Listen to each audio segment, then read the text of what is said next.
नमस्कार स्टूडेंट, आज की क्लास में फिर से ऑब्जेक्टिव क्वेश्चन यानी लेकर आ गए हैं। यानी इसका जो है 40 क्वेश्चन इससे पहले हो चुका है इस चैप्टर का। यानी ग्रुप डी का चल रहा है क्वेश्चन बैंक यानी साइंस का चैप्टर बाय चैप्टर परिस्थिति एवं पर्यावरण का। इसमें जो हम 40 क्वेश्चन पहले करवा दिया यानी 2 वीडियो इसका हो चुका है। आज ये तीसरा क्लास यानी होने जा रहा है यानी तीसरा वीडियो। चलेंगे आज पहला नंबर क्वेश्चन से। यह जो एग्जाम हुआ था 101 शिफ्ट में ग्रुप डी का, उन्हीं का यह सारा क्वेश्चन है। चलेंगे यहाँ पे और चैप्टर बाय चैप्टर हम करवा रहे हैं यानी डिस्कस के साथ। 41 नंबर देखते हैं, निम्नलिखित में से कौन से जीव अवसर्वीय ध्वनि उत्पन्न करते हैं। अवसर्वीय ध्वनि जो उत्पन्न करते हैं हम बात कर लेंगे यहाँ पे।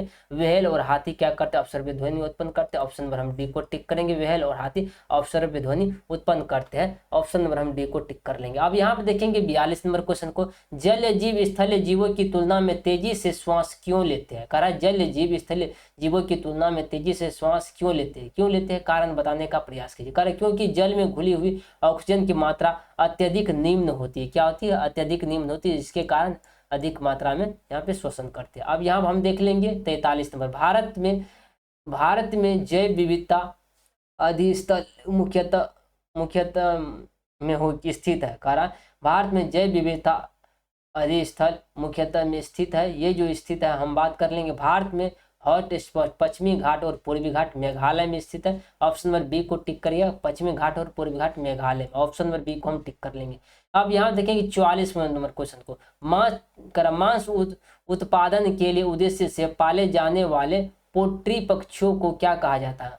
पोल्ट्री पक्षियों को क्या कहा जाता है, मांस उत्पादन के उद्देश्य से पाले जाने वाले पोल्ट्री पक्षियों को क्या कहा जाता है, तो यहाँ पर हम देख लेंगे यानी ब्लाइलर कहा जाता है, ब्लाइलर कहा जाता है। ऑप्शन नंबर हम बी को टिक, ब्लाइलर पोल्ट्री मांस उत्पादन हेतु पाले जाते हैं। ऑप्शन नंबर हम बी को टिक कर लेंगे।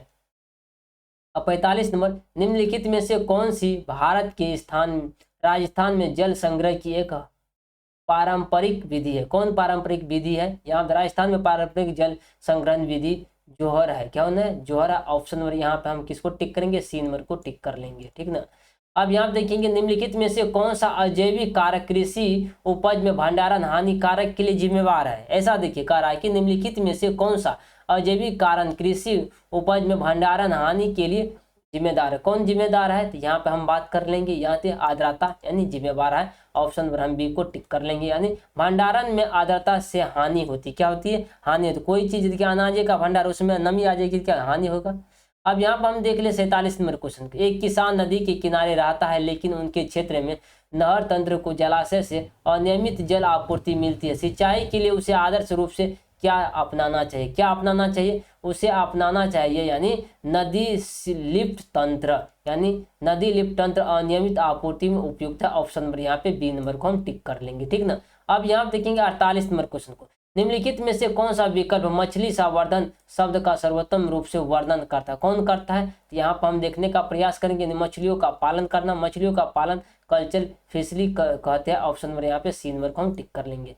कह रहा है कि 49 नंबर क्वेश्चन देखेंगे, एक स्कूल शून्य अवशिष्ट दिवस का आयोजन करता है, निम्नलिखित में से कौन सी पद्धति इस पहल में सर्वोत्तम रूप से सहायक होगी। कौन होगी सहायक, ऑप्शन में केले के पत्तों पर पुनः प्रयोज्य प्लेटों में भोजन परोसना। ऑप्शन नंबर हम डी को टिक करेंगे, पुनः प्रयोजन प्लेट केले के पत्ते शून्य अवशिष्ट में सहायक। ऑप्शन में यहाँ पे डी को आप टिक कर सकते हैं बेहतरीन तरीका से। 50 नंबर देखेंगे, अनाज के भंडारण के दौरान, अनाज के भंडारण के दौरान निम्नलिखित में से कौन सी एक अजैविक कारण नहीं है।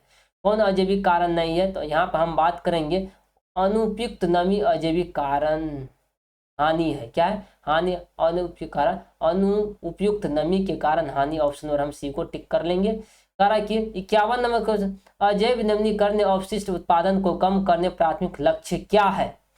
यहाँ देखिए प्राकृतिक संसाधनों का संरक्षण और प्रदूषण को नवीनीकृत करना। ऑप्शन और यहाँ पे हम सी को टिक कर लेंगे। कह रहा व्याख्या लक्ष्य संसाधन संरक्षण और प्रदूषण कम करना। ऑप्शन नंबर यहाँ पे हम सी को टिक कर लेंगे। कह रहा है यहाँ पे 52 नंबर, खाद्य श्रृंखला के संबंध को क्या कहा जाता है। यानी कह रहा है खाद्य श्रृंखला के संबंध को क्या कहा जाता है, जिन्हें शाखंड रेखाओं की एक श्रृंखला के रूप में दर्शाया जा सकता है। किसको दर्शाया जा सकता है, कर व्याख्या शाखी संबंध खाद्य जाल कहलाते। क्या कहते, जाल कहलाते। यहाँ आप देख लेंगे ऑप्शन नंबर ए को खाद्य जाल, ऑप्शन नंबर ए को टिक कर लेंगे। 53 नंबर, खाद्य जाल विभिन्न प्रकार किससे मिलकर बना होता है। करा खाद्य जल जो होता है विभिन्न प्रकार किससे मिलकर जो बना होता है, क्या मिलकर बना होता है, यहाँ पर देखने का प्रयास करिए कि बेहतरीन तरीका से नहीं, खाद्य श्रृंखला। ऑप्शन नंबर सी को हम टिक करेंगे, खाद्य जल कई खाद्य श्रृंखलाओं से बनता है। 54 नंबर क्वेश्चन देखेंगे, निम्नलिखित में से किनका उपयोग मुर्गी पालन में किया जाता है, किसका किया जाता है, तो यहाँ पे लेग हॉर्न नस्ल का। ऑप्शन नंबर हम सी को टिक कर देंगे।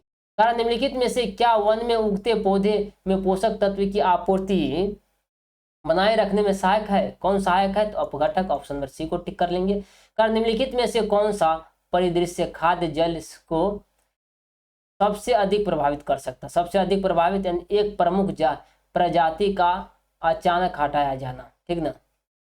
निम्नलिखित में से कौन सा बड़े बांधों का एक प्रमुख पर्यावरणीय नुकसान है, कौन सा नुकसान है, यहाँ पर हम बात करेंगे वनों का जलमग्न होना। कारण बड़े बांधनों से वनों का जलमग्न होना होता है, ठीक ना। अब 58 में, एकल फसल खेती की तुलना में अंतर्राष्ट्रीय किस प्रकार का लाभदायक, किस प्रकार का लाभदायक है, यहाँ बात करेंगे पोषक तत्वों का कुशलतापूर्वक उपयोग करता है और रोगों के प्रसार को रोकता है। ऑप्शन नंबर हम ए को टिक कर लेंगे। राजस्थान में खेजड़ी वृक्षों की रक्षा के लिए 1731 में और 363 अन्य लोगों के साथ कितने अपने प्राण की आहुति की थी, यानी हम बात करें अमृता देवी विनसोई है। ऑप्शन नंबर हम बी को टिक करेंगे। अमृता देवी विनसोई ने वृक्षों की रक्षा हेतु बलिदान किया। गेहूं, चावल, सब्जियां, फल और मांस जैसे खाद्य पदार्थों में अलग अलग मात्रा में पिंडकनाशी अवशिष्ट पाए जाते हैं, किस परिघटना के कारण है, ये कारण जो है जैविक आवर्धन। ऑप्शन हम सी को टिक कर लेंगे। यहाँ पे हमने 40 से 60 नंबर क्वेश्चन, थोड़ा सा आज क्लास थोड़ा सा हमको कोई काम था जिसके कारण जो है ना क्लास को थोड़ा सा फास्ट किए, तो आप लोग घबराने का प्रयास नहीं कीजिएगा। तो कल से फिर नियमित टाइम से क्लास हमारी चलेगी, तो यहाँ पे आप बने रहने का प्रयास करिएगा।